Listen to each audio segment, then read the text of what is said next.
सिमकी का गरीबी के मारे बुरा हाल था। उसके घर में कई कई दिन तक भोजन नसीब नहीं होता था। उसकी पत्नी रोजिया उसे रोज समझाती कि समझ और मेहनत से काम किया करो, परंतु सिमकी बहुत सीधा, भोला भाला और मासूम था। इसी कारण हर जगह धोखा खा जाता था। कहीं सीधेपन के कारण उससे भूल हो जाती तो कभी कोई उसे धोखा दे देता, जिससे उसे अपनी मजदूरी तक पूरी नहीं मिलती थी। एक दिन सिमकी की पत्नी ने उसे समझाया कि क्यों न तुम अपने मित्र फाजरी के पास जाकर कोई काम मांगो, कम से कम वह धोखा तो न देगा। उसके पास ढेर सारी जमीन, घोड़े और बैल हैं। वह तुम्हें खेतों का या जानवर देखने का काम अवश्य दे देगा। फिर हमें हर महीने गुजारे लायक कुछ न कुछ अवश्य मिल जाएगा। अपनी पत्नी की सलाह मानकर सिमकी फाजरी के पास पहुंच गया। फाजरी बहुत चालाक और स्वार्थी बन चुका था। फिर भी अपनापन दिखाते हुए सिमकी से बोला, ठीक है, अपने एक खेत की जिम्मेदारी हम तुम्हें दे देते हैं। इस पर सारी खेती तुम करोगे। जो भी फसल होगी, आधी तुम्हारी आधी मेरी। सिमकी खुश हो गया। अपने घर जाकर यह खुशखबरी अपनी पत्नी रोजिया को सुनाई। पत्नी खुश हो गई और सोचने लगी, अब हमारे दिन बदल जाएंगे, हमें पैसे की कमी नहीं रहेगी। अगले दिन सिमकी फाजरी के पास काम के लिए पहुंच गया। फाजरी ने अपना एक खेत दिखाते हुए कहा कि इसी खेत पर तुम्हें मेहनत से खेती करनी है। खाद, बीज सब मैं दूंगा। तुम्हारे घर खर्च को कुछ धन भी दे दूंगा, परंतु जब फसल होने लगेगी तो आधी मेरी होगी और आधी तुम्हारी। सिमकी राजी हो गया तो फाजरी बोला, ऐसे ठीक नहीं रहेगा, हम लिखित सौदा कर लेते हैं। फसल का ऊपरी भाग तुम्हारा, जमीन के नीचे का हिस्सा मेरा। सिमकी ने कहा, ठीक है, सौदा तय रहा। सिमकी ने अगले दिन से मेहनत से काम करना शुरू कर दिया। उसने फाजरी के दिए हुए बीज धरती में बो दिए। कुछ ही दिन में पौधे निकल आए। खेत हरा भरा हो उठा। अब सिमकी खूब मेहनत से काम करता और सोचता कि फसल कटने पर क्या क्या खरीदूंगा। आखिरकार फसल तैयार हो गई। भोला सिमकी अपने मित्र की चालाकी अभी तक नहीं भांप सका था। फसल कटने के वक्त फाजरी भी खेत पर आ गया। शर्त के मुताबिक फसल का ऊपरी भाग सिमकी को मिलना था व जमीन के नीचे का भाग फाजरी को मिलना था। फाजरी ने चालाकी की थी और शलगम की फसल बोई थी। फसल काटकर 2 बैलगाड़ियों में भर दी गई। फाजरी शलगम लेकर बाजार चला गया। वहां उसकी फसल खूब अच्छे दामों पर बिकी। सिमकी बैलगाड़ी में अपनी फसल भरकर बाजार पहुंचा तो शलगम के पत्तों को खरीदने वाला कोई न था। जानवरों का चारा खरीदने वालों ने थोड़े बहुत पत्ते खरीद लिए। शाम तक पत्ते सूखने सड़ने लगे। बेचारा सिमकी दुखी होते हुए घर पहुंचा। पत्नी को सारी बात विस्तार से सुनाई। वह फाजरी की चालाकी पर मन ही मन क्रोधित हो रही थी, परंतु वह कुछ कर नहीं सकती थी। आखिर सिमकी इतना सीधा था कि समझाने से बात नहीं बन सकती थी।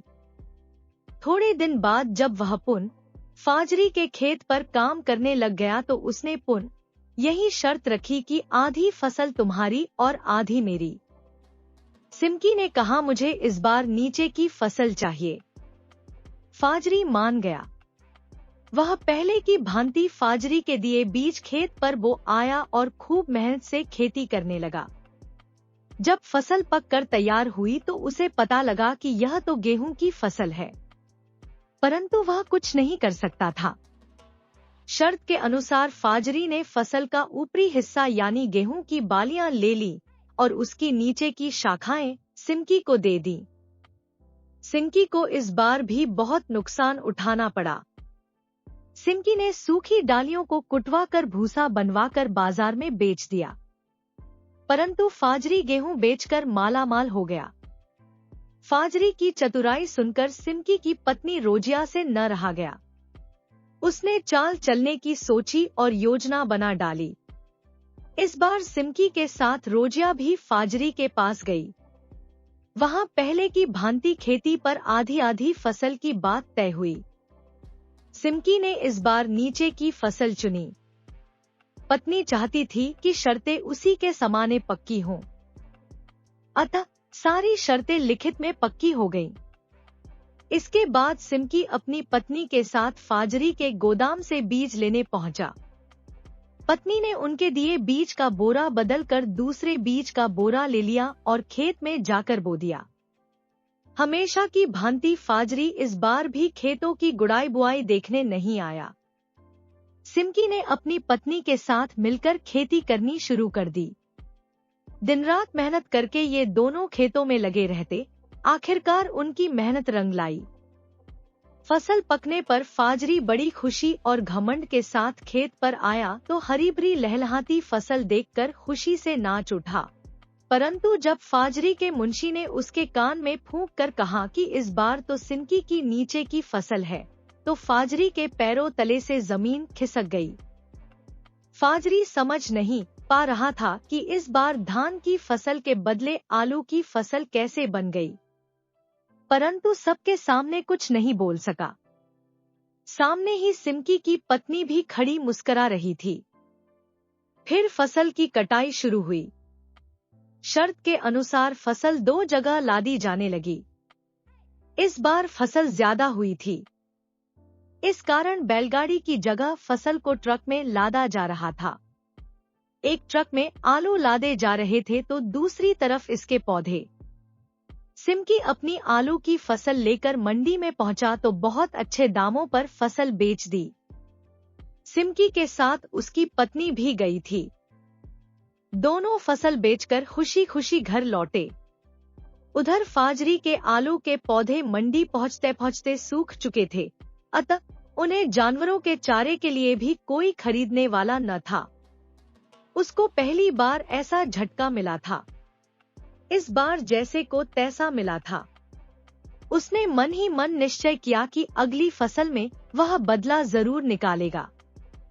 उसने अपने नौकर के हाथ सिमकी के यहाँ खबर भिजवाई कि अगली फसल के लिए वह सिमकी का इंतजार कर रहा है। सिमकी की पत्नी रोजिया ने कहला भेजा कि हमने आधी फसल का सौदा करना बंद कर दिया है। इस बार फसल बेचकर मिली रकम से सिमकी और रोजिया ने मिलकर छोटा सा खेत खरीदा और उस पर मेहनत करके सुख से रहने लगे। उधर फाजरी ने सुना तो पछताकर हाथ मलता रह गया। अगली कहानी। एक गांव में एक सुस्त और कामचोर आदमी रहता था। कामधाम तो वह कोई करता न था, हाँ बातें बनाने में बड़ा माहिर था। इसलिए लोग उसे शेख चिल्ली कहकर पुकारते थे। शेख चिल्ली के घर की हालत इतनी खराब थी कि महीने में 20 दिन चूल्हा नहीं जल पाता था। शेख चिल्ली की बेवकूफी और सुस्ती की सजा उसकी बीवी को भी भुगतनी पड़ती और भूखे रहना पड़ता। एक दिन शेख चिल्ली की बीवी को बड़ा गुस्सा आया। वह बहुत बिगड़ी और कहा, अब मैं तुम्हारी कोई भी बात नहीं सुनना चाहती। चाहे जो कुछ करो, लेकिन मुझे तो पैसा चाहिए। जब तक तुम कोई कमाई करके नहीं लाओगे, मैं घर में नहीं घुसने दूंगी। यह कहकर बीवी ने शेख चिल्ली को नौकरी की खोज में जाने को मजबूर कर दिया। साथ में रास्ते के लिए 4 रूखी सूखी रोटियां भी बांध दी। साग सालन कोई था ही नहीं, देती कहां से। इस प्रकार शेख चिल्ली को न चाहते हुए भी नौकरी की खोज में निकलना पड़ा। शेख चिल्ली सबसे पहले अपने गांव के साहूकार के यहाँ गए। सोचा कि शायद साहूकार कोई छोटी मोटी नौकरी दे दे, लेकिन निराश होना पड़ा। साहूकार के कारिंदों ने ड्योढ़ी पर से ही डांट डपट कर भगा दिया। अब शेख चिल्ली के सामने कोई रास्ता नहीं था। फिर भी एक गांव से दूसरे गांव तक दिन भर भटकते रहे। घर लौट नहीं सकते थे, क्योंकि बीवी ने सख्त हिदायत दे रखी थी कि जब तक नौकरी न मिल जाए, घर में पैर न रखना। दिन भर चलते चलते जब शेख चिल्ली थककर चूर हो गए तो सोचा कि कुछ देर सुस्ता लिया जाए। भूख भी जोरों की लगी थी, इसलिए खाना खाने की बात भी उनके मन में थी। तभी कुछ दूर पर एक कुआं दिखाई दिया। शेख चिल्ली को हिम्मत बंधी और उसी की ओर बढ़ चले। कुएं के चबूतरे पर बैठकर शेख चिल्ली ने बीवी की दी हुई रोटियों की पोटली खोली। उसमें 4 रूखी सूखी रोटियां थी। भूख तो इतनी जोर की लगी थी कि उन चारों से भी पूरी तरह न बुझ पाती। लेकिन समस्या यह भी थी कि अगर चारों रोटियां आज ही खा डाली तो कल, परसों या उससे अगले दिन क्या करूंगा, क्योंकि नौकरी खोजे बिना घर में घुसना नामुमकिन था। इसी सोच विचार में शेख चिल्ली बार बार रोटियां गिनते और बार बार रख देते। समझ में नहीं आता कि क्या किया जाए। जब शेख चिल्ली से अपने आप कोई फैसला न हो पाया तो कुएं के देव की मदद लेनी चाहिए। वह हाथ जोड़कर खड़े हो गए और बोले, हे बाबा, अब तुम ही हमें आगे रास्ता दिखाओ। दिन भर कुछ भी नहीं खाया है। भूख तो इतनी लगी है कि चारों को खा जाने के बाद भी शायद ही मिट पाए। लेकिन अगर चारों को खा लेता हूँ तो आगे क्या करूँगा? मुझे अभी कई दिनों तक यहीं आसपास भटकना है। इसलिए हे कुआं बाबा, अब तुम ही बताओ कि मैं क्या करूं? 1 खाऊं, 2 खाऊं, 3 खाऊं या चारों खा जाऊं? लेकिन कुएं की ओर से कोई जवाब नहीं मिला। वह बोल तो सकता नहीं था, इसलिए कैसे जवाब देता? उस कुएं के अंदर 4 परियां रहती थी। उन्होंने जब शेख चिल्ली की बात सुनी तो सोचा कि कोई दानव आया है जो उन्हीं चारों को खाने की बात सोच रहा है। इसलिए तय किया कि चारों को कुएं से बाहर निकालकर उस दानव से विनती करनी चाहिए ताकि वह उन्हें न खाए। यह सोचकर चारों परियां कुएं से बाहर निकल आई। हाथ जोड़कर वे शेख चिल्ली से बोली, हे दानवराज, आप तो बड़े बलशाली हैं। आप व्यर्थ ही हम चारों को खाने की बात सोच रहे हैं। अगर आप हमें छोड़ दें तो हम कुछ ऐसी चीजें आपको दे सकती हैं जो आपके बड़े काम आएंगी। परियों को देखकर व उनकी बातें सुनकर शेख चिल्ली हक्के बक्के रह गए। समझ में न आया कि क्या जवाब दे। लेकिन परियों ने इस चुप्पी का यह मतलब निकाला कि उनकी बात मान ली गई है। इसलिए उन्होंने एक कठपुतला व एक कटोरा शेख चिल्ली को देते हुए कहा, हे दानवराज, आपने हमारी बात मान ली, इसलिए हम सब आपका बहुत बहुत उपकार मानती हैं। साथ ही अपनी यह 2 तुच्छ भेंटें आपको दे रही हैं। यह कठपुतला हर समय आपकी नौकरी बजाएगा। आप जो कुछ कहेंगे करेगा। और यह कटोरा वह हर एक खाने की चीज आपके सामने पेश करेगा जो आप इससे मांगेंगे। इसके बाद परियां फिर कुएं के अंदर चली गई। इस सबसे शेख चिल्ली की खुशी की सीमा न रही। उसने सोचा कि अब घर लौट चलना चाहिए, क्योंकि बीवी जब इन दोनों चीजों के करतब देखेगी तो फूली न समाएगी। लेकिन सूरज डूब चुका था और रात घिर आई थी। इसलिए शेख चिल्ली पास के एक गांव में चले गए और एक आदमी से रात भर के लिए अपने यहाँ ठहरा लेने को कहा।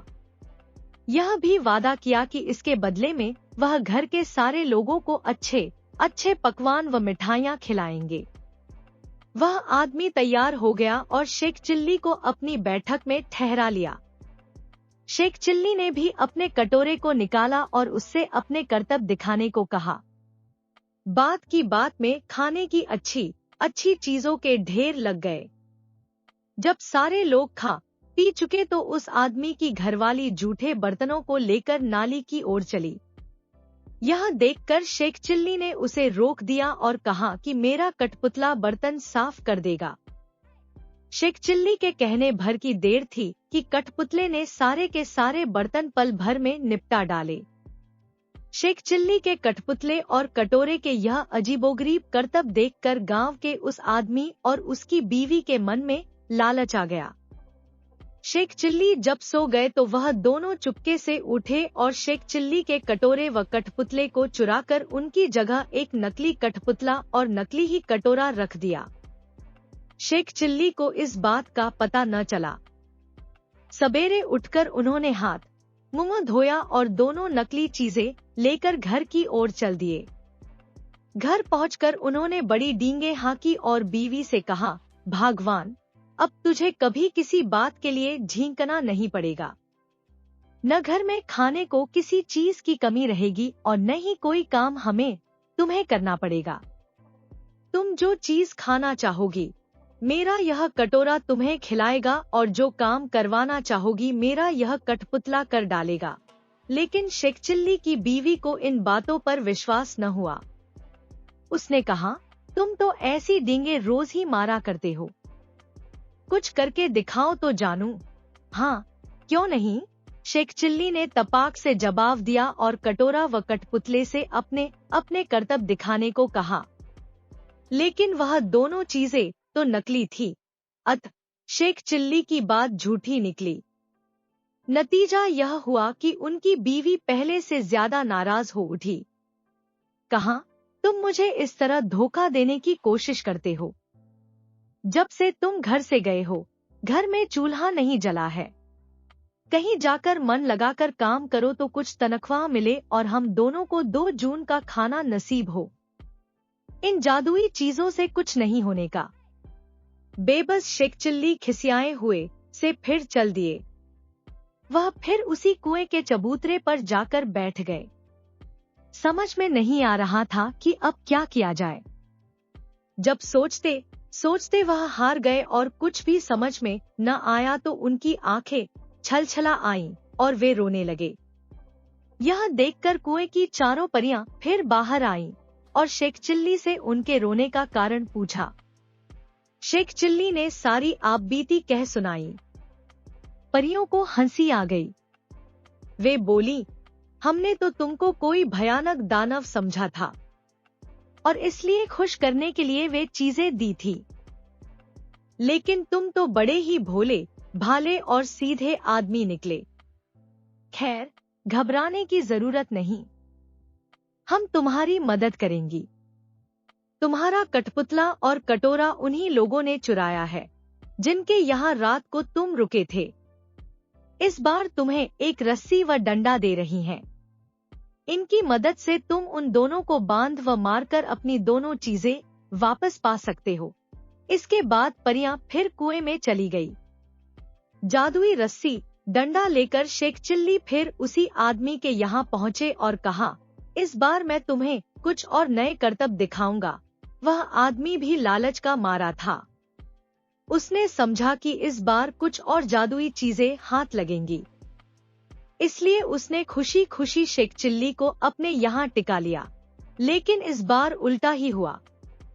शेख चिल्ली ने जैसे ही हुक्म दिया वैसे ही उस घरवाले व उसकी बीवी को जादुई रस्सी ने कसकर बांध लिया और जादुई डंडा दनादन पिटाई करने लगा। अब तो वे दोनों चीखने चिल्लाने और माफी मांगने लगे। शेख चिल्ली ने कहा, तुम दोनों ने मुझे धोखा दिया है। मैंने तो यह सोचा था कि तुमने मुझे रहने को जगह दी है, इसलिए मैं भी तुम्हारे साथ कोई भलाई कर दूं। लेकिन तुमने मेरे साथ उल्टा बर्ताव किया, मेरे कठपुतले और कटोरे को ही चुरा लिया। अब जब वे दोनों चीजें तुम मुझे वापस कर दोगे तभी मैं अपनी रस्सी व डंडे को रुकने का हुक्म दूंगा। तब उन दोनों ने झटपट दोनों चुराई हुई चीजें शेख चिल्ली को वापस कर दी। यह देखकर शेख चिल्ली ने भी अपनी रस्सी व डंडे को रुक जाने का हुक्म दे दिया।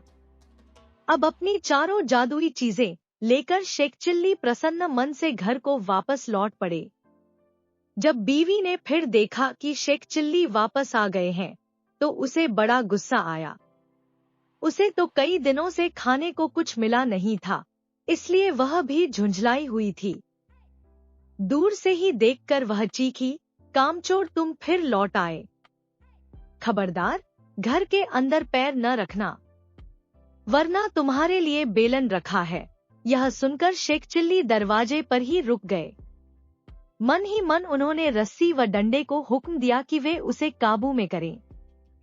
रस्सी और डंडे ने अपना काम शुरू कर दिया। रस्सी ने बीवी को कसकर बांध लिया और डंडे ने पिटाई शुरू कर दी। यह जादुई करतब देखकर बीवी ने भी अपने सारे हथियार डाल दिए और कभी वैसा बुरा बर्ताव न करने का वादा किया। तभी उसे भी रस्सी व डंडे से छुटकारा मिला। अब शिखचिल्ली ने अपने कठपुतले व कटोरे को हुक्म देना शुरू किया।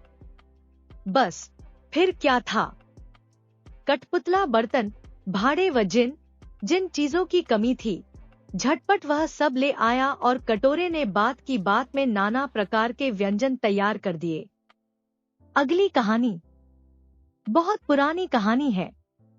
तब पेरू में एक शक्तिशाली राजा राज्य करता था। उसका साम्राज्य दूर दूर तक फैला हुआ था। राजा के संदेश लाने ले जाने के लिए दरबार में संदेश वाहकों की एक पूरी टोली काम करती थी। हुलाची नाम का व्यक्ति उस टुकड़ी का मुखिया था। राजा हुलाची पर बहुत विश्वास करता था।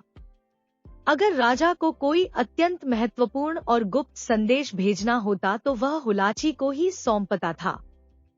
हुलाची बहुत वीर और दयालु स्वभाव का था। शुरू में तो सब ठीक ठाक चला, लेकिन अब उसका स्वभाव ही उसके रास्ते का रोड़ा बनने लगा। हुलाची किसी को दुखी नहीं देख सकता था। अगर वह रास्ते में किसी दीन दुखी को देखता तो सारा कामकाज छोड़कर उसकी देखभाल में जुट जाता। उस समय वह बिल्कुल भूल जाता था कि राजा ने उसे एक महत्वपूर्ण संदेश देकर भेजा है, जिसे तुरंत पहुंचाना है। कई बार इस कारण से राजा के संदेश विलंब से पहुंचते। इससे कभी कभी नुकसान भी हो जाता। राजा को जब पता चलता तो वह बहुत गुस्सा होता। उसने हुलाची को खूब डांटा फटकारा। चेतावनी भी दी कि अगर अब कभी संदेश विलंब से पहुंचा तो उसे कड़ा दंड दिया जाएगा। हुलाची सिर झुकाए सुनता रहा, लेकिन वह अपना स्वभाव न बदल सका। एक बार वह राजा का संदेश लेकर जा रहा था तो उसने एक व्यक्ति को बेहोश पड़े देखा। वह वहां रुकने को हुआ, लेकिन तभी उसे राजा की चेतावनी याद हो आई। वह मन मारकर आगे बढ़ गया, पर सारे रास्ते उसका मन उसे कचोटता रहा। एक बार हुलाची संदेश लेकर पहाड़ी रास्ते से जा रहा था। आकाश में बादल घिरे थे, वर्षा हो रही थी। तभी उसने एक बुढ़िया को फिसल कर गिरते देखा। उसने झट दौड़कर बुढ़िया को पकड़ लिया। अगर हुलाची समय पर वहां न पहुंच जाता तो बुढ़िया हजारों फीट गहरी खाई में गिर जाती। लेकिन फिर भी बुढ़िया को काफी चोट आई थी। पत्थर से टकराकर उसका सिर फट गया था और खून बह रहा था। बुढ़िया बेहोश हो गई थी। हुलाची धर्म संकट में पड़ गया। अगर बुढ़िया की देखभाल करता है तो संदेश पहुंचाने में विलंब हो जाएगा, राजा क्रोधित होंगे। और अगर संदेश देने जाता है तो देखभाल न होने से न जाने बुढ़िया की क्या दशा हो। वहां कोई था भी नहीं जिसे हुलाची बुढ़िया की देखभाल के लिए छोड़ जाता। हुलाची सोचता रहा। आखिर उसने निर्णय लिया कि चाहे जो हो, वह बुढ़िया के स्वस्थ होने के बाद ही आगे जाएगा। हुलाची ने वहीं बुढ़िया के लिए एक झोंपड़ा बनाया। उसकी मरहम पट्टी की और जब वह ठीक हो गई तो उसे एक गांव में छोड़कर आगे बढ़ चला। बुढ़िया ने हुलाची को खूब आशीर्वाद दिए। संदेश पहुंचने में बहुत देर हो गई थी। हुलाची समझ गया कि राजा इस बार अवश्य दंड देंगे। और यही हुआ भी। जब राजा को पता चला तो उसने हुलाची को न सिर्फ नौकरी से हटा दिया बल्कि अपना राज्य छोड़कर चले जाने का भी आदेश दिया। बेचारा हुलाची क्या करता। वह चुपचाप राज्य छोड़कर चला गया। वह सारा दिन इधर उधर फिरता रहता, जंगली फल फूल खाकर पेट भरता, कहीं किसी दीन दुखी को देखता या घायल जानवर पर नजर पड़ती तो सब कुछ भूलकर उसकी सेवा में लग जाता। लेकिन हमेशा तो ऐसे नहीं चल सकता था। हुलाची को कई दिन खाना न मिलता। एक दिन वह जंगल में घूम रहा था। उसने वहां एक झोंपड़ी देखी। शायद कुछ खाने पीने को मिल जाए, यह सोचकर वह उस ओर बढ़ चला। जैसे ही हुलाची झोंपड़ी के पास पहुंचा, एक बुढ़िया अंदर से निकली। यह वही बुढ़िया थी जिसे हुलाची ने खड्ड में गिरने से बचाया था। बुढ़िया भी उसे पहचान गई। वह हुलाची को झोंपड़ी में ले गई और उसे भरपेट भोजन कराया। खाना खाते समय हुलाची की आंखों में आंसू आ गए। आज न जाने कितने दिन बाद उसने भरपेट भोजन किया था। बुढ़िया ने पूछा तो हुलाची ने सारी कहानी बता दी। सुनकर बुढ़िया ने एक जोड़ी चप्पल हुलाची को दी। बोली, बेटा, इन्हें पहन ले। हुलाची आश्चर्य से बुढ़िया को देखता रहा। बात उसकी समझ में नहीं आई थी। बुढ़िया हुलाची के मन की बात समझ गई। मुस्कुरा कर बोली, बेटा, ये चप्पलें उड़ने वाली हैं। मैं एक जादूगरनी हूँ। मैं इतने दिनों से किसी ऐसे आदमी की तलाश में थी जो निस्वार्थ भाव से परोपकार करता हो। तू सचमुच बहुत अच्छा इंसान है। ये चप्पलें तेरे बहुत काम आएंगी। इन्हें पहनकर तू जहां चाहे जा सकेगा। जरा भी देर नहीं लगेगी। हुलाची जादुई चप्पलें पहनकर बाहर आया। उसने उड़ने की बात सोची तो सचमुच वह हवा में उड़ने लगा। यह देख वह बहुत प्रसन्न हुआ और बुढ़िया को धन्यवाद देकर वापस चल दिया। अब हुलाची फिर राजा के पास पहुंचा। राजा से कहा कि उसे फिर से नौकरी पर रख लिया जाए। अब वह बिल्कुल ठीक ठीक काम करेगा। राजा हुलाची को अच्छा आदमी समझता था। उसका गुस्सा भी उतर चुका था। उसने हुलाची को फिर से नौकरी पर रख लिया। हुलाची उन जादुई चप्पलों की मदद से पलक झपकते ही संदेश यहाँ से वहां पहुंचा देता था। इससे राजा बहुत खुश हुआ। एक दिन हुलाची संदेश लेकर उड़ा जा रहा था। एकाएक उसने नीचे देखा, एक आदमी एक चट्टान पर खून से लथपथ बेहोश पड़ा था। हुलाची आगे न जा सका। उसने वहीं उतरकर उस आदमी की मरहम पट्टी की, फिर आगे बढ़ा। इस बार संदेश पहुंचाने में फिर देर हो गई थी। राजा ने फिर उसे बुरा भला कहा। हुलाची ने अब मन ही मन निश्चय किया कि वह अपने काम से काम रखेगा, किसी और नहीं देखेगा और खाली समय में ही दीन दुखियों की सहायता का काम करेगा। एक दिन हुलाची एक जंगल से जा रहा था। तभी न जाने क्या हुआ, उसने देखा वह जमीन पर खड़ा है। वह उड़ते उड़ते एकाएक धरती पर उतर आया था। हुलाची ने फिर से उड़ने की इच्छा की, लेकिन कई बार इच्छा करने के बाद भी वह उड़ा नहीं, उसी जगह खड़ा रहा। हुलाची ने सोचा, शायद जादुई चप्पलों का प्रभाव जाता रहा। वह खड़ा खड़ा सोच ही रहा था कि तभी वही बुढ़िया वहां आई। उसे देखते ही हुलाची ने उसे सब कुछ बता दिया। सुनकर बुढ़िया ने आश्चर्य से सिर हिला दिया। बोली, बेटा, ऐसा कभी नहीं हो सकता। ये चप्पलें तो बहुत चमत्कारी हैं। ला, मैं देखूं, क्या बात है। बुढ़िया ने चप्पलें स्वयं पहनी तो वह एकदम आकाश में उड़ने लगी। यह देखकर हुलाची चक्कर में पड़ गया। यह मामला क्या था? उसने बुढ़िया से चप्पलें लेकर पहनी, लेकिन वह नहीं उड़ सका। फिर तो कई बार ऐसा हुआ। बुढ़िया ने जब भी चप्पलें पहनी, वह आकाश में उड़ने लगी और हुलाची उड़ने में सफल नहीं हुआ। यह देख बुढ़िया बोली, बात मेरी समझ में नहीं आ रही है कि यह रहस्य क्या है। तभी हुलाची की नजर सामने गई। उसने देखा, एक गाड़ी के नीचे एक घायल कबूतर पड़ा हुआ है। वह दौड़कर वहां पहुंचा। उसने कबूतर की मरहम पट्टी कर दी और इस बार जब उसने चप्पलें पहनी तो वह एकदम आकाश में उड़ गया। हुलाची तुरंत नीचे उतर आया। उसने चप्पलें बुढ़िया के सामने रख दी। बोला, अम्मा, ये उड़ने वाली चप्पलें तुम्हें ही मुबारक हो। क्यों बेटा? बुढ़िया ने पूछा। अब मैं समझ गया हूँ कि मैं पहले क्यों नहीं उड़ पा रहा था और अब कैसे उड़ सका। असल में चप्पलें तो ठीक ही हैं, खराबी मेरे मन में ही है, हुलाची ने कहा। बुढ़िया चुपचाप उसकी बात सुन रही थी। हुलाची कहता गया, सामने घायल कबूतर पड़ा था और मैं उसे छोड़कर उड़ जाना चाहता था, इसलिए मेरे मन ने मुझे रोक दिया। तेरी जादुई चप्पलें भी मेरे मन के सामने बेबस हो गईं। मेरा मन उस घायल कबूतर की आवाज सुन रहा था। यही कारण था कि कबूतर के ठीक होते ही चप्पलों का जादू वापस आ गया। इसलिए मैं तो इनके बिना ही ठीक हूँ। आज मैं समझ गया हूँ कि मुझे क्या करना चाहिए। मैं वही करूँगा।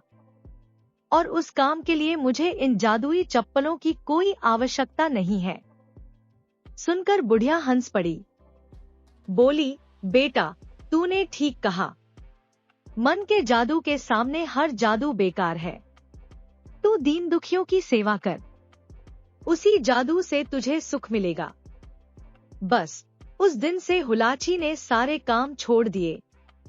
वह दीन दुखियों की सेवा करता हुआ घूमने लगा। कहते हैं हुलाची आज भी अमर है। अगली कहानी। प्राचीन काल में एक व्यापारी था जिसका नाम था नजूमी। उसने अपने पिता का व्यापार कुछ समय पहले संभाला था। एक बार वह अपने ऊंट पर कुछ सामान लादकर दूसरे शहर के लिए चल दिया। बहुत तेज गर्मी थी। कंटीले व रेतीले रास्ते थे।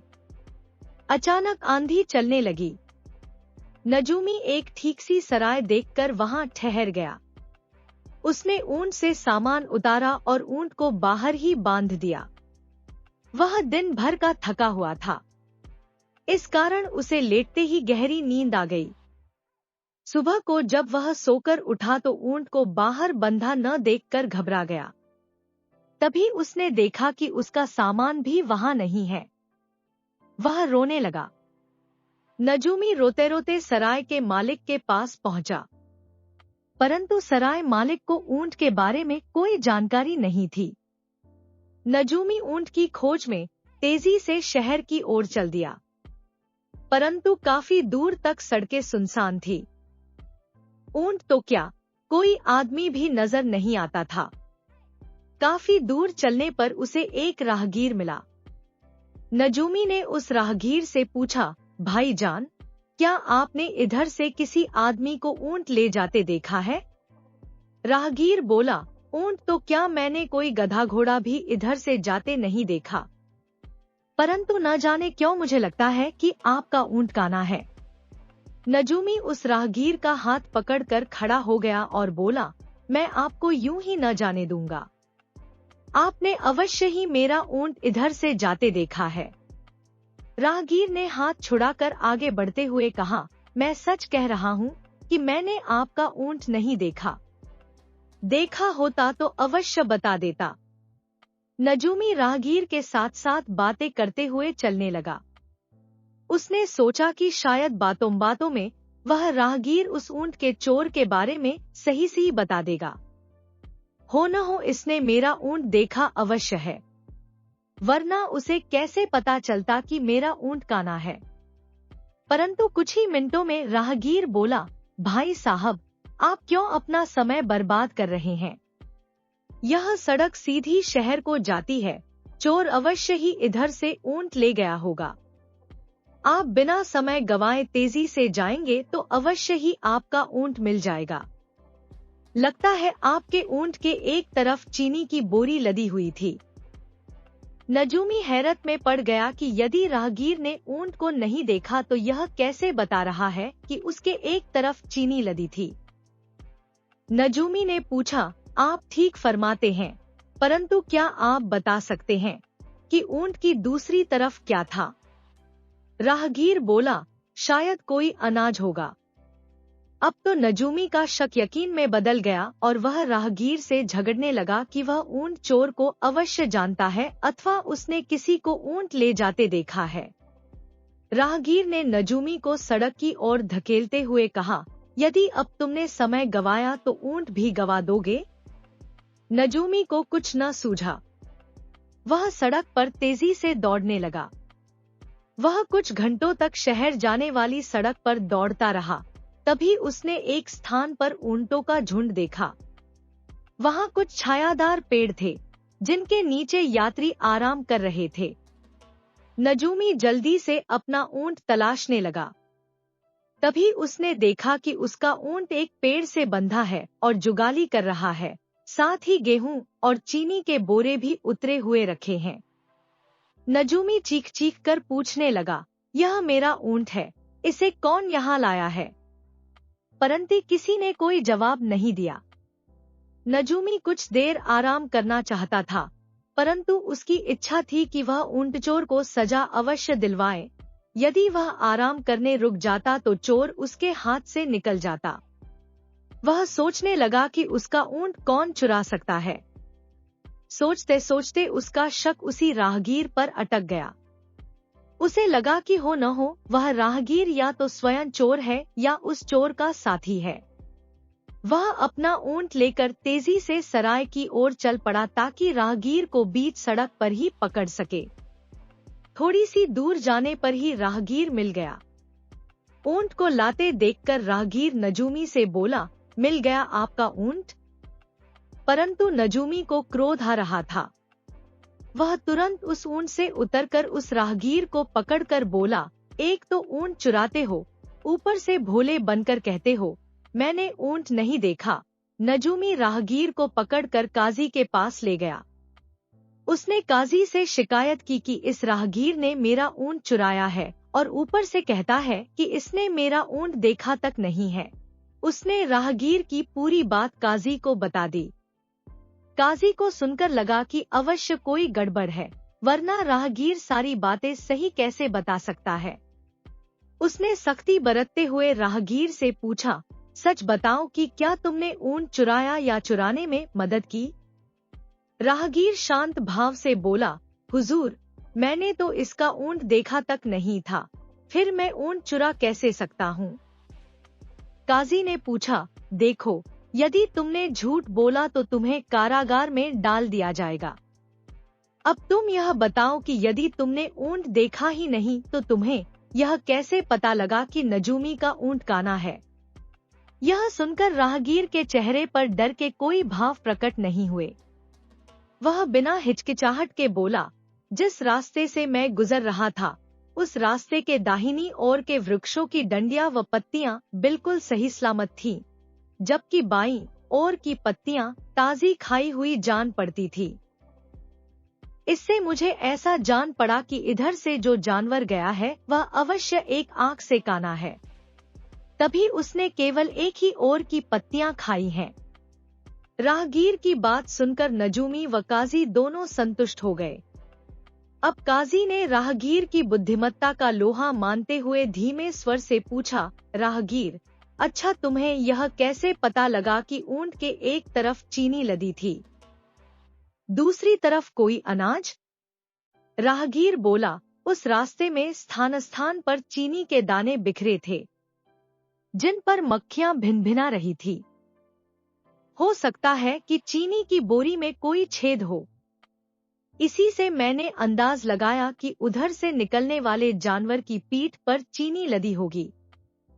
इसी प्रकार कहीं कहीं अनाज के दाने जमीन पर बिखरे थे, जिन्हें चिड़िया चुग रही थी। हुजूर, सड़क पर अनाज यूं ही तो नहीं उग सकता। अनाज तो खेतों में ही उगता है। इसलिए मैंने अंदाजा लगाया कि इधर से जाने वाले जानवर की पीठ पर कोई अनाज लदा होगा।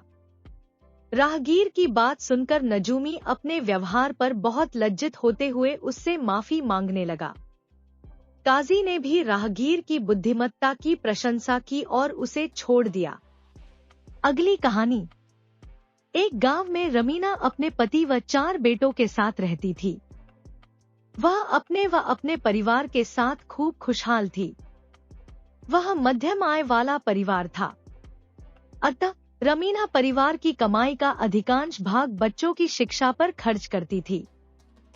पिता भी बच्चों को खूब प्यार करता था। एक दिन अचानक रमीना का पति बीमार हो गया। डॉक्टरों व वैद्य को दिखाया, परंतु उन्हें उसकी बीमारी का पता नहीं लग सका। फिर अचानक उसकी मृत्यु हो गई। रमीना जैसे तैसे अपने बेटों को बड़ा करने लगी, परंतु जैसे जैसे वे बड़े होते गए उन पर शहर जाने का भूत सवार होने लगा। धीरे धीरे वे गांव छोड़कर शहर चले गए। शहर में ही विवाह कर वहीं रहने लगे। रमीना बूढ़ी हो चुकी थी, परंतु उसने हिम्मत नहीं हारी थी। सिलाई बुनाई का कार्य करके अकेली ही रहती थी और अपने घर का गुजारा चलाती थी।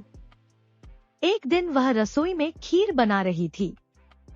खीर कई घंटों से पक रही थी। तभी रमीना को थकान महसूस होने लगी। वह रसोई के पास आंगन में चारपाई डालकर उस पर लेट गई। रमीना की अचानक आंख लग गई, क्योंकि वह दिन भर की थकी हुई थी। उसके पास घर के नाम पर एक कमरे का किराए का मकान था। उसका अपना मकान कब का बिक चुका था। उसे बेटों से शिकायत थी, परंतु वह कुछ कर नहीं सकती थी। उसके चारों बेटे गांव छोड़कर जा चुके थे। उन्हें वहां से गए वर्षों बीत गए थे और वे गांव के बारे में सब कुछ भूल चुके थे। परंतु वे वहां जाकर बेईमान बन गए थे। चारों बेटे मिलकर घरों में चोरी करते थे, फिर माल बांटकर उसी से अपने परिवार का गुजारा करते थे। उन्हें न तो माँ की फिक्र थी, न ही कोई सुध। माँ का क्या हाल होगा, यह वे नहीं जानना चाहते थे। चारों बेटे चोरी में इतने माहिर हो चुके थे कि वे कभी पकड़े न जाते थे। एक दिन उन्होंने एक सर्राफ के यहाँ चोरी की और खूब मालामाल हो गए।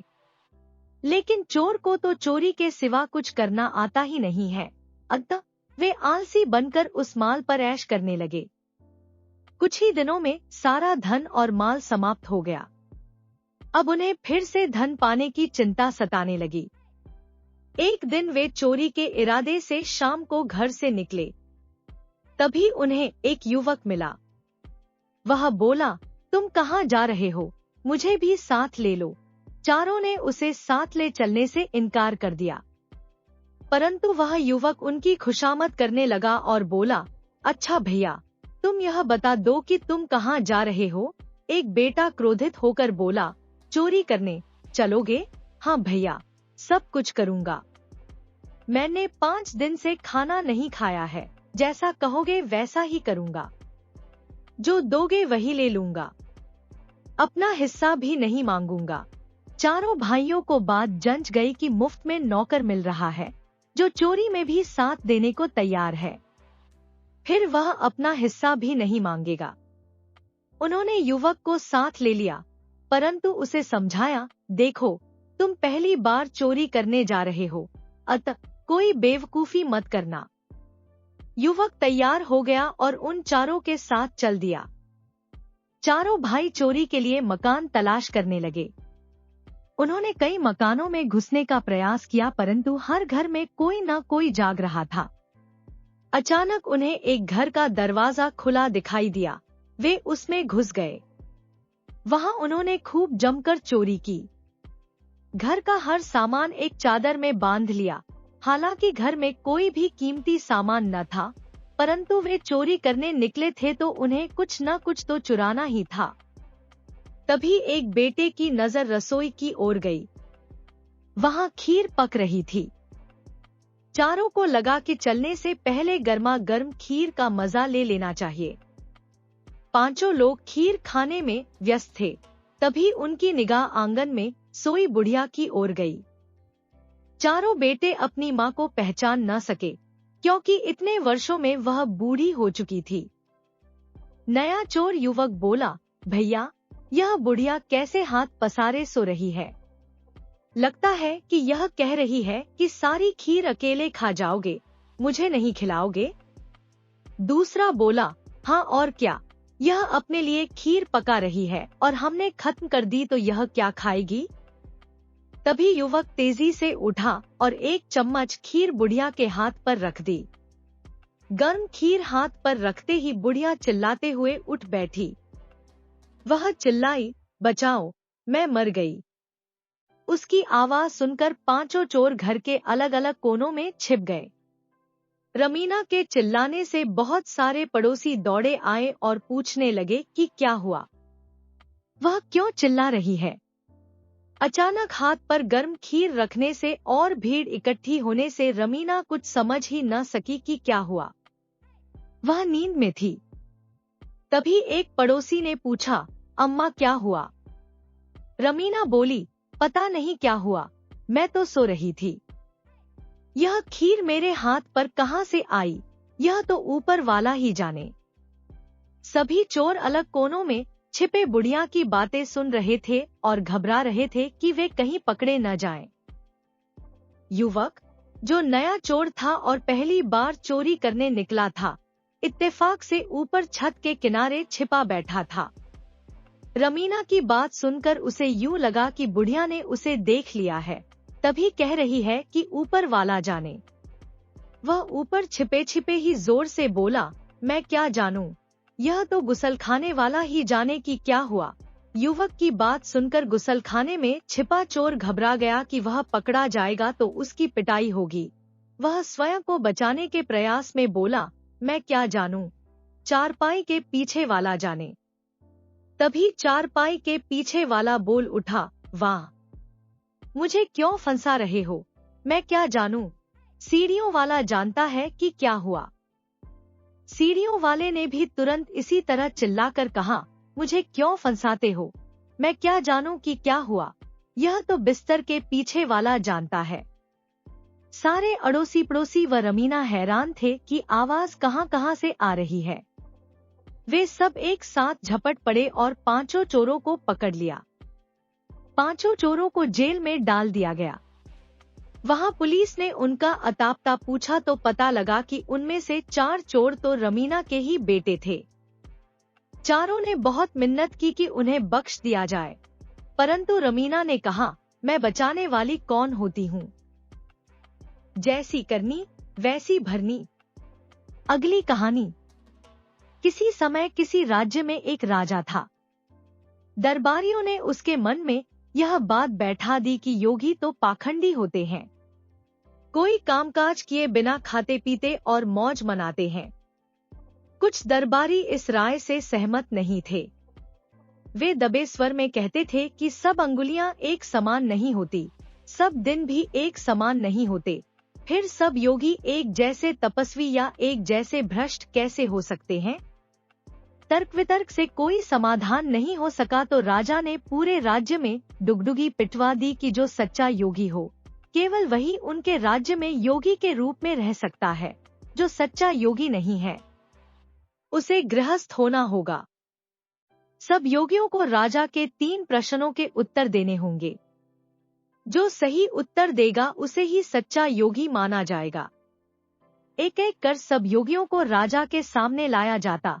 राजा उनसे प्रश्न करता और संतोषजनक उत्तर न मिलने पर उन्हें योग छोड़कर गृहस्थ जीवन स्वीकार करना पड़ता। महीनों बीत गए, अनेक योगी गृहस्थ बन गए, किंतु कोई भी राजा के प्रश्नों के सही उत्तर नहीं दे सका। जितने योगी बचे थे वे गृहस्थ बनने से बचने के लिए राज्य छोड़कर चले गए। एक दिन सवेरे सवेरे एक योगी अपने आप ही राजमहल पहुंचा कि राजा के प्रश्नों के उत्तर देना चाहता है। राजा को सूचना भिजवाई गई तो उसे बहुत आश्चर्य हुआ। राजा ने उसे सम्मान के साथ दरबार में पहुंचाने का आदेश दिया। द्वारपालों ने राजा की आज्ञा का पालन किया। राजा ने अपने 2 प्रश्न पूछे कि योगी जीवन श्रेष्ठ है या गृहस्थ जीवन, तथा अच्छे योगी और अच्छे गृहस्थ को कैसा होना चाहिए। योगी ने कुछ देर सोचकर उत्तर दिया कि इन प्रश्नों का उत्तर वह 1 माह बाद दे सकेगा। राजा को उत्तर चाहिए तो उसके 1 माह रहने खाने की व्यवस्था करे या जाने दे।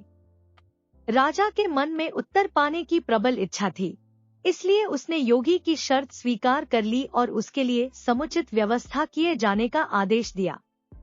योगी वहीं रहने लगा। जब 1 माह पूरा होने में 1 दिन रह गया तो योगी राज दरबार में आया और राजा से बोला कि प्रश्नों का उत्तर पाने के लिए आप अकेले साधारण नागरिक की वेशभूषा में मेरे साथ चलें। मंत्री आदि ने राजा के अकेले जाने पर आपत्ति की, किंतु राजा के हट के आगे उनकी एक न चली। राजा और योगी दरबार से बाहर चले गए और चलते चलते एक जंगल में जा पहुँचे। जंगल पार कर बाहर निकलने पर योगी ने राजा से कहा कि वे दूसरे राज्य में आ चुके हैं, इसीलिए वह राजा को साधारण वेशभूषा में लाया था। यहाँ की राजकुमारी का स्वयंवर आयोजित है, हम उसे देखते हुए आगे चलेंगे। राजा ने स्वीकृति दे दी। राजा और योगी दोनों स्वयंवर में पहुंचे।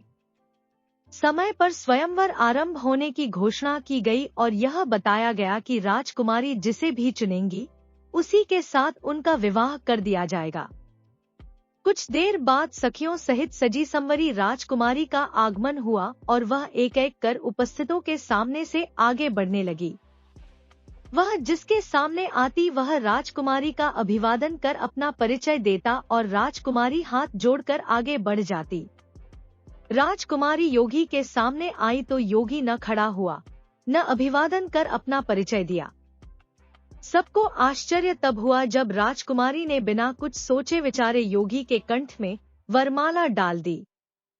इस पर घोषणा की गई कि यह गलती से हो गया क्योंकि योगी ने न तो अपना परिचय दिया न विवाह के लिए सहमत है। राजकुमारी को अपना वर चुनने के लिए दोबारा कहा गया किंतु उसने फिर योगी के गले में ही वरमाला डाल दी। तीसरी बार भी यही हुआ तो योगी से अनुरोध किया गया कि वह राजकुमारी से विवाह करना स्वीकार कर ले, उसे आधा राज्य दे दिया जाएगा ताकि वह राजा बनकर राजकुमारी को अपनी रानी बनाकर खुश रख सके। योगी ने यह स्वीकार नहीं किया और वहां से चल पड़ा। उसे जाते देख राजकुमारी भी उसके पीछे पीछे जाने लगी। योगी ने राजा से तेज गति से चलने को कहा और रात होने पर किसी प्रकार राजकुमारी से पीछा छुड़ाकर राजा सहित फिर एक जंगल में चला गया। वर्षा होने लगी तो योगी और राजा ने एक सघन पीपल के वृक्ष के नीचे शरण ली। उस पेड़ पर अनेक पक्षियों के साथ एक हंस परिवार भी रहता था। वे पूर्व जन्म में मनुष्य योनि में सद्गृहस्थ थे। उस जीवन के संस्कार उनमें पक्षी योनि में भी थे। योगी और राजा को पेड़ के नीचे भूखा प्यासा वर्षा में भीगता देखकर हंसिनी ने हंस से कहा कि हे स्वामी, हमारे द्वार पर 2 अतिथि पधारे हैं, इनका उचित सत्कार न हुआ तो हमें दोष लगेगा। हंस ने सहमति व्यक्त करते हुए कहा कि इन्हें सर्दी से बचाने का जतन करना चाहिए। तुम वृक्ष की सूखी टहनियां गिराओ, मैं कहीं से आग लेकर आता हूँ। हंस उड़ गया और हंसनी ने टहनियां गिराना आरंभ कर दिया। तब हंसों की भाषा समझकर योगी ने राजा को उसका मतलब बताया और राजा से टहनियां बटोरने के लिए कहा। राजा ने टहनियां बटोरी ही थी कि हंस कहीं से एक जलती हुई टहनी अपनी चोंच में लाया और टहनियों पर गिरा दी। योगी ने आग सुलगाई और राजा तथा योगी दोनों शीत भगाने लगे। हंसिनी ने फिर हंस कर कहा कि योगी तो शाकाहारी है, उसके लिए कुछ फल लाकर गिरा दो तो उसका काम चल जाएगा। दोनों ने ऐसा ही किया। अब हंस बोला कि राजा तो मांसाहारी होते हैं, उसका पेट फलों से नहीं भरेगा, क्या करूं? फिर सोचकर बोला कि हे प्रिय, तुम्हारे बिना ये छोटे छोटे चूजे मैं नहीं पाल सकूंगा, लेकिन मेरे बिना तुम इनको पाल सकोगी, इसलिए मैं अतिथि राजा की भूख मिटाने के लिए उसका आहार बन जाता हूँ। यह कहकर हंस जलती हुई आग में कूद पड़ा। योगी के कहने पर राजा ने उसे भूनकर खा लिया। हंसिनी कोटर में चूजों के लिए रखे गए फल गिरा रही थी। कुछ फल खाकर योगी ने ईश्वर को धन्यवाद दिया। हंसिनी समझ गई कि योगी तृप्त हो गया है, किंतु राजा की भूख नहीं मिटी। इस पर अपने चूजों को समझा बुझाकर हंसिनी भी आग में कूद पड़ी। राजा ने उसे भी भूनकर खा लिया। चूजों ने अब भी राजा को अतृप्त देखा तो वे भी अग्नि में कूद पड़े। उन्हें भून खाकर राजा की क्षुधा मिट गई। राजा और योगी दोनों उसी झाड़ के नीचे सो गए। सुबह जागने पर राजा ने योगी को याद दिलाया कि उसकी शर्त के अनुसार 1 माह पूरा हो चुका है और अब उसे अपने प्रश्नों का उत्तर चाहिए। इस पर योगी बोला कि हे राजा, तुम मूर्ख हो और राजा होने योग्य ही नहीं हो।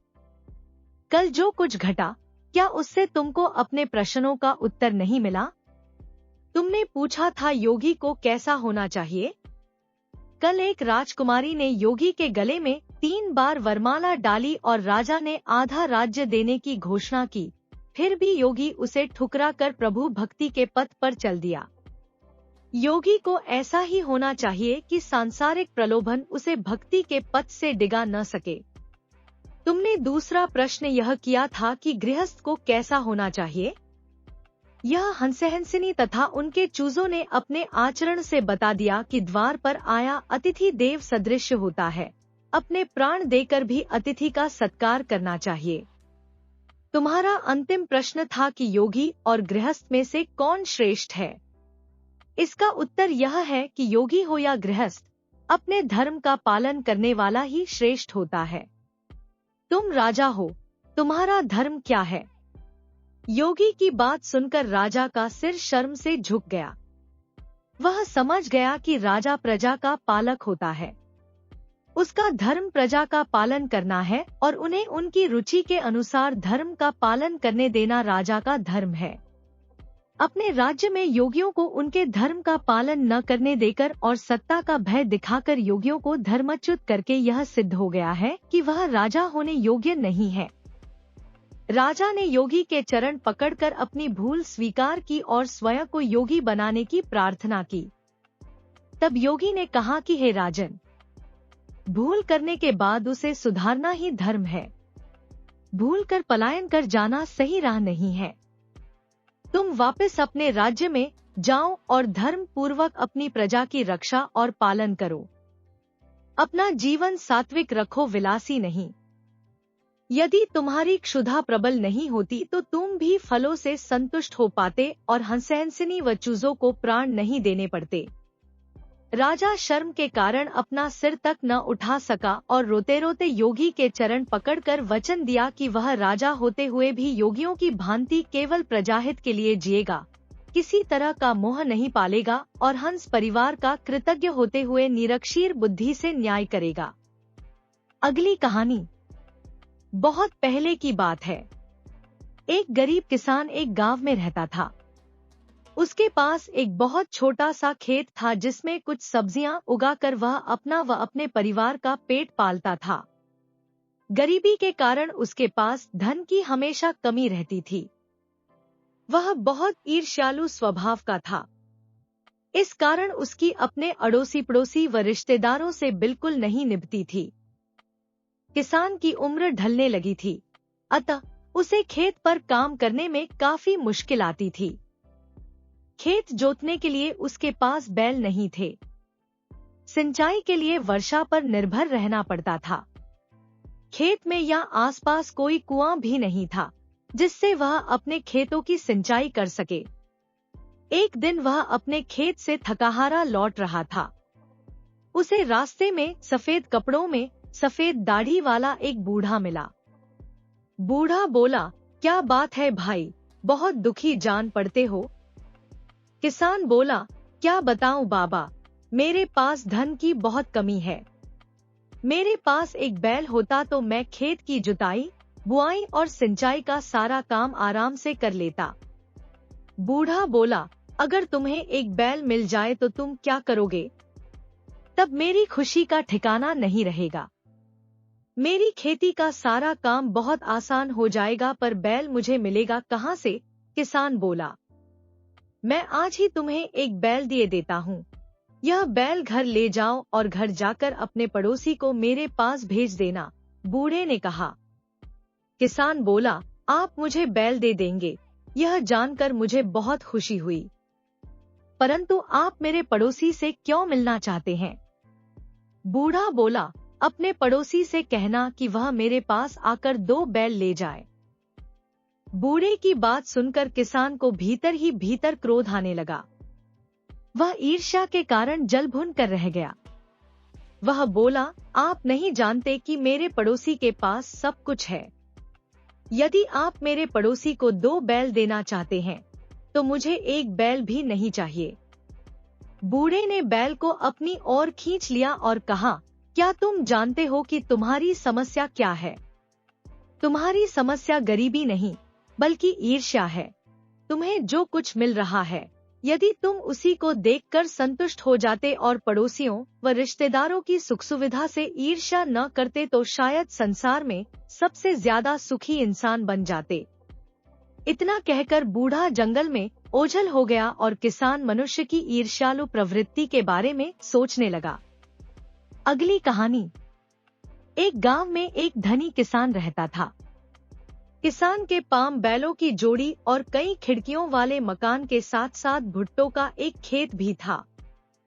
खेती बाड़ी के दिनों में वह बड़े गर्व से अपने खेतों की ओर निहारता और तपती दोपहरी में पके हुए भुट्टो को देखकर बड़ा प्रसन्न होता था।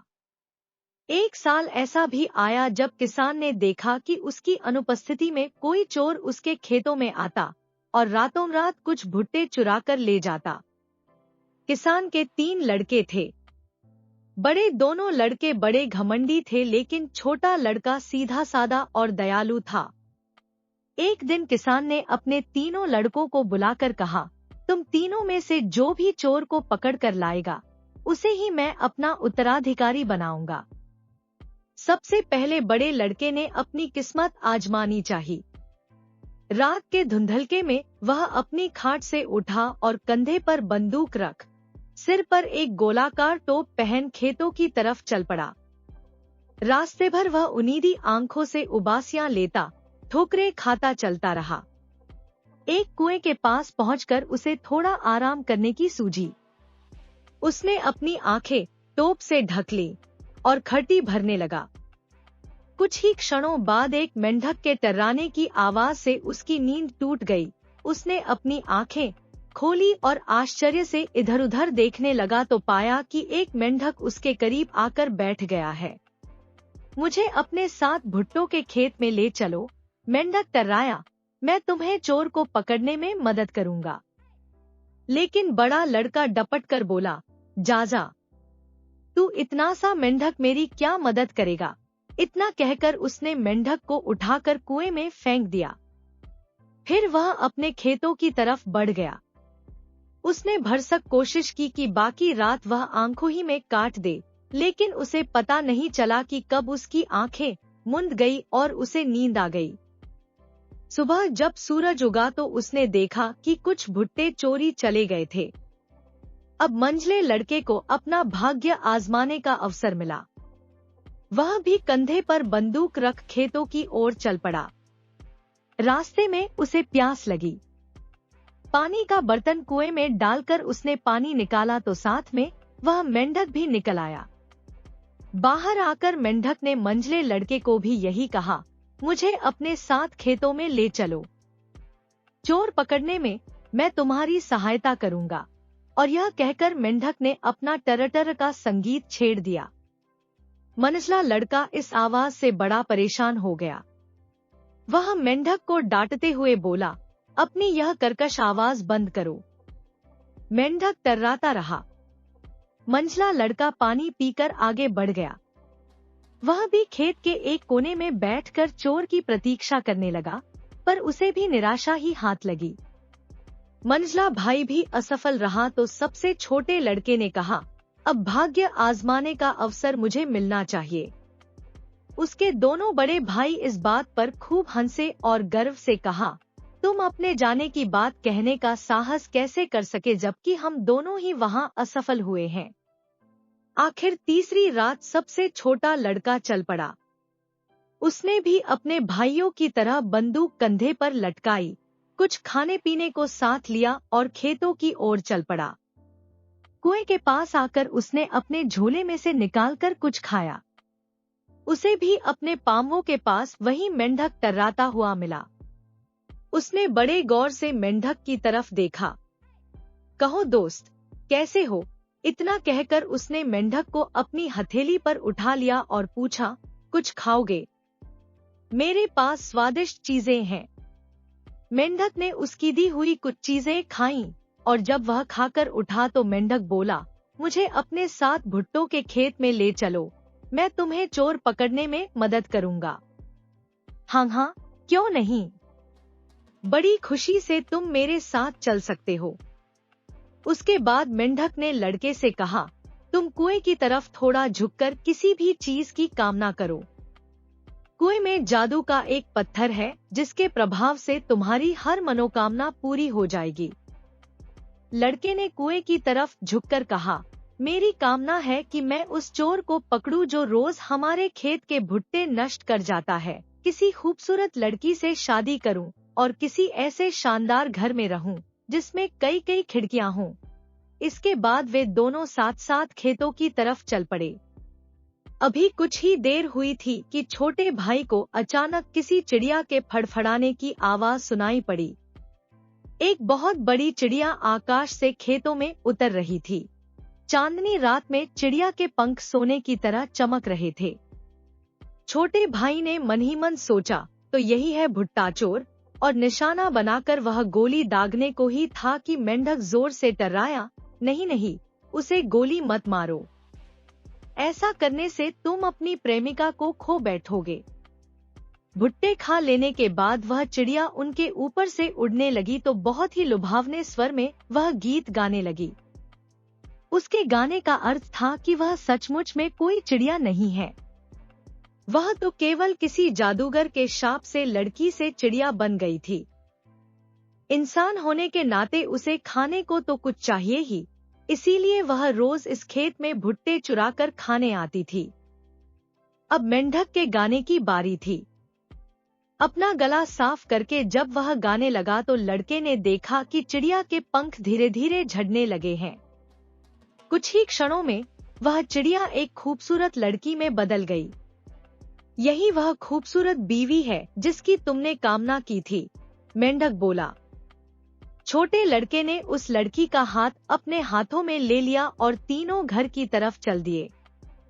जब वे वहां पहुंचे तो उसने देखा कि उसके पिता के घर के पास में ही कई खिड़कियों वाला एक सुंदर और आलीशान महल खड़ा था।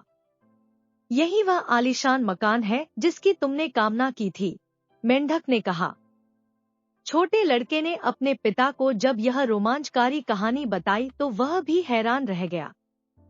छोटे भाई की सफलता देखकर दोनों बड़े भाइयों के मुंह से निकल गया, काश हमने भी मेंढक की बात को महत्व दिया होता। लेकिन उनका बाप बहुत खुश था कि सबसे छोटे लड़के ने आखिर भुट्टों के चोर का पता लगा ही लिया। अपने वचन के अनुसार उसने छोटे लड़के को अपना उत्तराधिकारी बना दिया। उस दिन के बाद वह लड़का, उसकी खूबसूरत बीवी और मित्र मेंढक उस आलीशान भवन में खुशी से दिन गुजारने लगे।